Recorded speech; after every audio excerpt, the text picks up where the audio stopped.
About to be encircled, the Nazis made their ignominious retreat out of Rome. There were no demonstrations by the populace, lest this spiteful enemy should still try to wreck the eternal city. These underground pictures, only now released, were taken by anti-fascists behind drawn curtains. The Allies were not yet in the city suburbs, but the Germans took no chance of being trapped. Hitler's oil-starved war machine used any available vehicle for the exodus, a retreat that spelled the end of Nazi domination for Italy. The celebrations were saved until the conquering Fifth Army made its appearance. Snipers who stayed behind were quickly disposed of.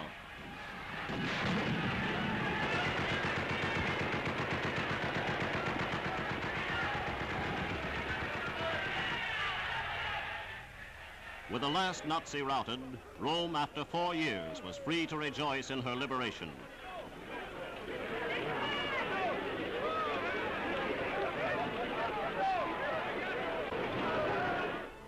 The Allies have come a long way since the capture of Rome.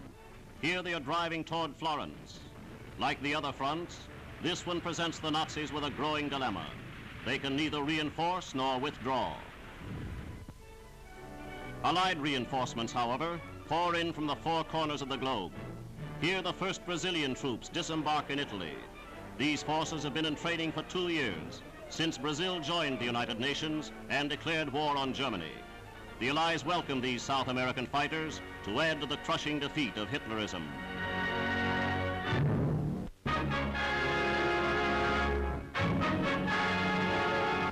As a precaution against Germany's flying bomb, the City of London has opened 5 new and spacious underground shelters. These installations are a far cry from those used during early Blitz days. They are fully equipped with canteens and accommodate 40,000 Londoners in safety and comfort. There could be a veritable rain of fly bombs, which there isn't, and these folks would never even hear them. Each shelter is attended by a doctor, constantly alert to the possibilities of contagious disease. These closely situated neighbors get along on the friendliest of terms. In fact, harmony is the nightly keynote.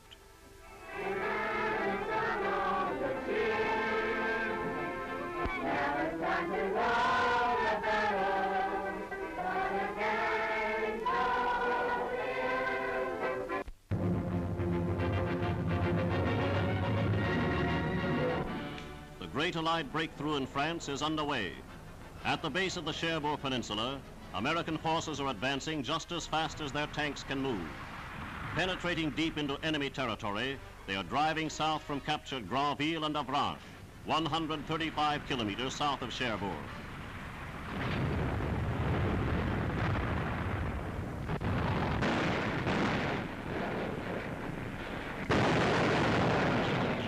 Thus, since D-Day, the Allies have occupied the whole of the Cherbourg Peninsula and expanded their beachhead farther east. Now there is elbow room to mass and maneuver superbly equipped armies.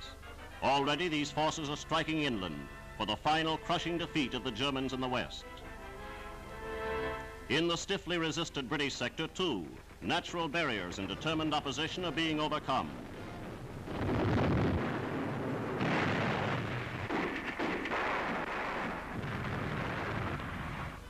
Even at the height of battle, these Tommies are able to find rest and refreshments behind the lines. Relaxing in comfort, the off-duty soldier often gets a frontline view of the ceaseless Allied air attacks. These bomber fleets have made it impossible for the enemy to marshal reinforcements except under cover of darkness. RAF heavies pounded by daylight the German Air Force equipment depot at Saint-Cyr near Paris. This land and air cooperation is an old story in Allied strategy, but a story whose end will write finest to the tottering Wehrmacht.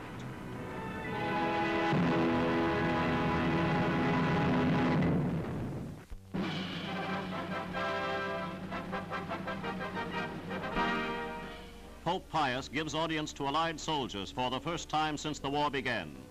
The Pontiff already had given thanks that Rome had been spared the ravages of battle. And here he meets some 4,000 fighters who freed the Italian capital from Nazi tyranny. His Holiness was carried to the throne, giving the troops his blessing as he passed. It was an event such as Rome had never before witnessed. Linguist and world traveler, Pius spoke to the troops in English.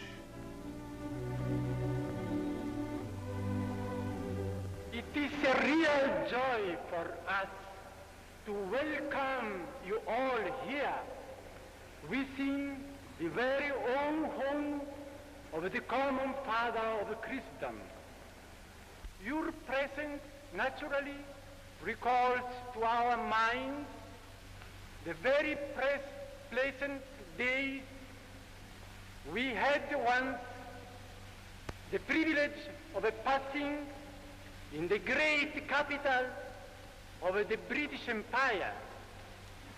But it also summons up other memories of those heroes of the faith, Saint Edward and Saint Thomas Becket, Saint John Fisher and Saint Thomas More, who shed a supreme and unfading glory on your country. To their protection we commend you all.